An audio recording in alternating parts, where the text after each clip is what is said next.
تو ہمارا جو آج کا جو مسئلہ ہے یہ پوری آج ملک بھر میں احتجاج ہے. جو ہمارے پورے جموں کشمیر اور لداخ پینشن یونائٹڈ فورم جو ہے اس کے بینر تلے جو ہمارے عبدالقیوم وانی صاحب جو اس کے چیئرمین ہیں, جو اس کے صدر ہے, تو آج پورے ہندوستان میں ہر ڈسٹرکٹ میں میمورنڈم پیش کرنا ہے جو ہماری جینوئن ڈیمانڈس ہے پینشنرز کی.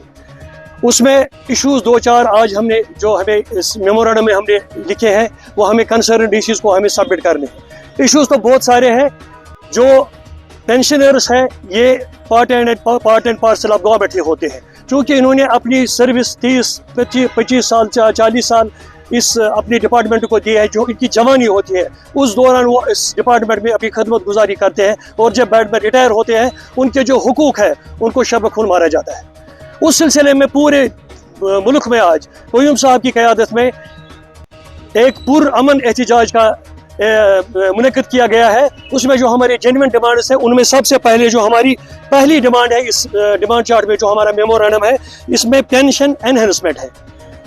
آپ کو نہیں, پینشن انہینسمنٹ جو سب سے پہلا ہے, پینشن انہینسمنٹ جو ہے اس میں سب سے پہلی جو ڈیمانڈ ہے اس میں 80 ایج جو ہوتی ہے ملازم کی جب ریٹائر ہوتا ہے, وہ جو جب اس کی 80 ایج پار ہوتا ہے 80 سال کے بعد ہوتی ہے, اس میں 20% کی انکریز ہوتی ہے, پینشن انہینسمنٹ ہوتی ہے. لیکن ایک ڈیمانڈ اس میں رکھی گئی ہے کہ جب ایک ملازم ریٹائر ہوتا ہے تو اس کو ہر 5 سال کے بعد 5% کا انہینسمنٹ کیا جانا چاہیے, کیونکہ جب وہ ریٹائر ہوتا ہے 60 کے بعد 5 سال کے بعد 80 سال تک اس کو یہ 20% ملنا چاہیے, تاکہ وہ 60 سال کے بعد ہی اس فائدے کا مطلب حقدار بنے.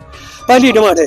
دوسری ڈیمانڈ یہ ہے کہ جو میڈیکل الاؤنس ہے ہمارا یہ صرف 300 روپیہ ہمیں ملتا ہے, اور ملازموں کو بھی 300 ہی ملتا ہے, اور جبکہ یوٹی ہمارے ساتھ ہی لداخ ہے ان کو 1000 روپیہ ملتا ہے میڈیکل الاؤنس, جو ہمارے ساتھ پوری طرح ناانصافی ہے. اگر یوٹی لداخ ہے اور یوٹی جموں کشمیر بھی ہے, ہمارے ساتھ ناانصافی کیوں ہے؟ ہمیں بھی اس دائرے میں لایا جائے, ہمیں بھی میڈیکل الاؤنس 1000 روپیہ دیا جائے. تو تیسری ایک اور ڈیمانڈ ہے جو 8th پے کمیشن کا ہے. 8th پے کمیشن جو آج پوری مرکز میں اس میں 2-3 میٹنگز ہوئی ہے کیبنٹ کی, جو مودی جی ہمارے پرائم منسٹر ہے اس کی قیادت میں میٹنگز ہوئی ہے, فائنانس منسٹر وہاں تھے.